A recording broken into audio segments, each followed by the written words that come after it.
الحمد لله كفى وسلام على عباده الذين اصطفى أما بعد فأعوذ بالله من الشيطان الرجيم بسم الله الرحمن الرحيم يا أيها الرسول لا يحزنك الذين يسارعون في الكفر من الذين قالوا آمنا بأفواههم ولم تؤمن قلوبهم ومن الذين هادوا سماعون للكذب سماعون لقوم آخرين لم يأتوك يحرفون الكلم من بعد مواضعه يقولون إن أوتيتم هذا فخذوه وإن لم تؤتوه فاحذروا ومن يرد الله فتنته فلن تملك له من الله شيئا أولئك الذين لم يرد الله أن يطهر قلوبهم لهم في الدنيا خزي ولهم في الآخرة عذاب عظيم سماعون للكذب أكالون للسحت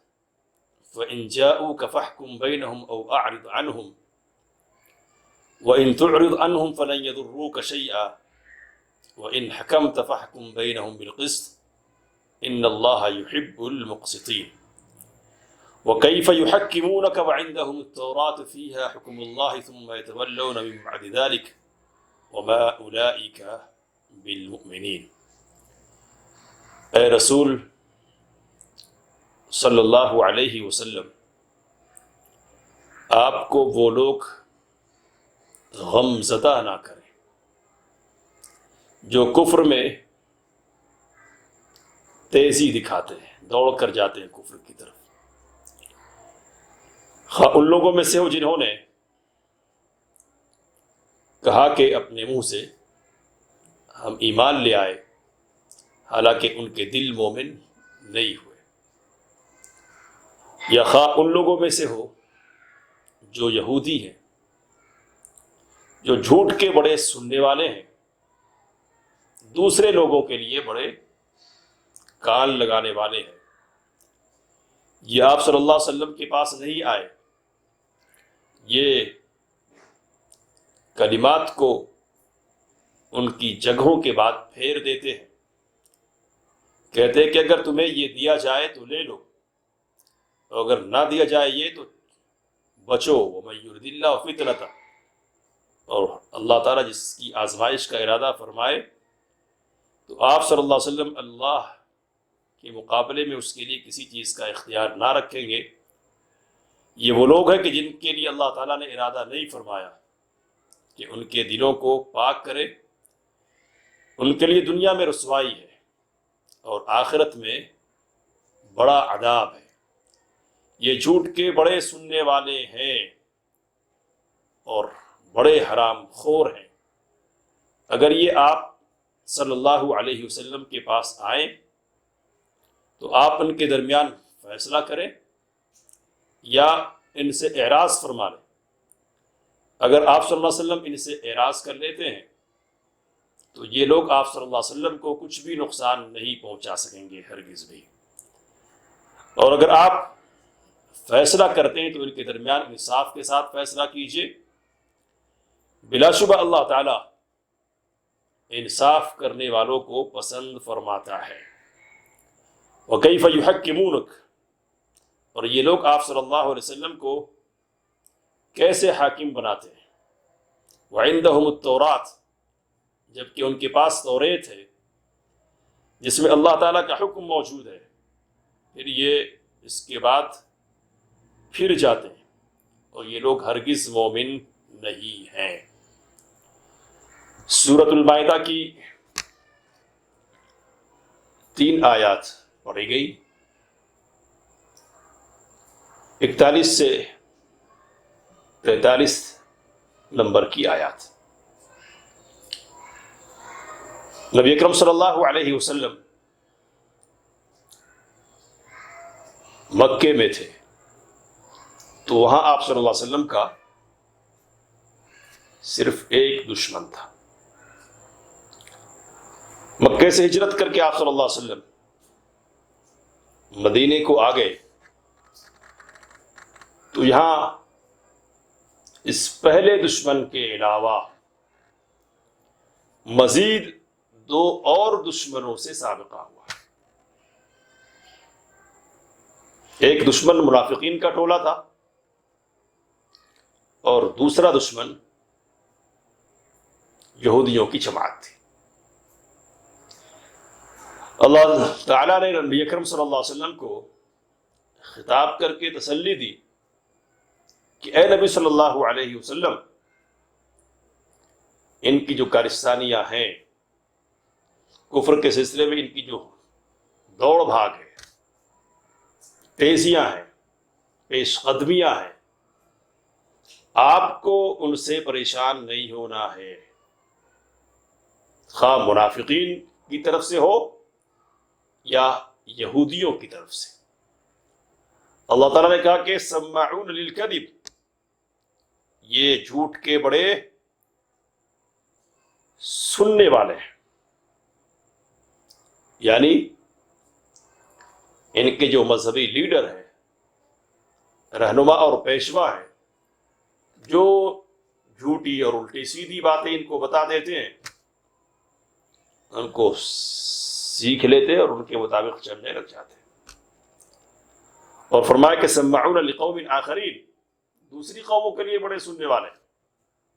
تو یہ جاسوس ہیں، آپ کی مجلسوں میں آتے ہیں، آپ کی باتیں سنتے ہیں اور آپ کی باتیں سن کر ان لوگوں تک جا کر پہنچاتے ہیں جو اپنے تکبر کی وجہ سے آپ صلی اللہ علیہ وسلم کی مجلس میں حاضر ہونا نہیں چاہتے، یہ تکبر کرتے ہیں۔ اللہ تعالیٰ نے فرمایا کہ اے نبی صلی اللہ علیہ وسلم، یہ آپ کے پاس نہیں آئے، یہ کلمہ کو ان کی جگہ کے بعد سے پھیر دیتے ہیں، قرآن کریم میں تحریف کر دیتے، معنوی طور پر تبدیلی کرتے اور کبھی کلمات کو بدل کر لفظی تحریف کا بھی ارتکاب کرتے۔ مفسرین نے یہاں واقعہ نقل کیا ہے اور صحیح مسلم وغیرہ کی روایت ہے کہ اہل کتاب کے ایک مرد اور ایک عورت نے آپس میں زنا کا ارتکاب کر لیا۔ اب ان کے جو مذہبی لیڈر تھے، انہوں نے مشورہ دیا کہ محمد کے پاس جاؤ صلی اللہ علیہ وسلم، وہ آسان اور نرم شریعت لے کر آئے،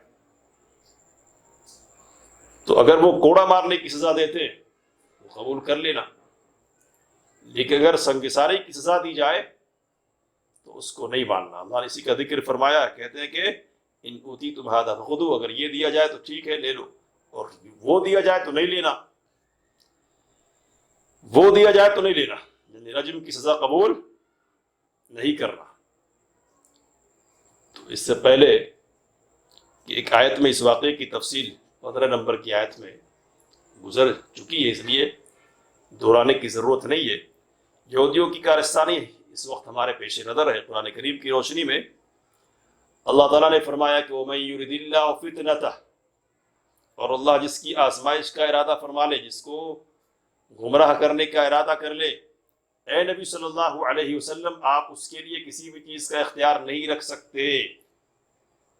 یہ وہ لوگ ہیں کہ جن کے سلسلے میں اللہ کا فیصلہ ہے ہی نہیں کہ ان کے دلوں کو پاک کیا جائے۔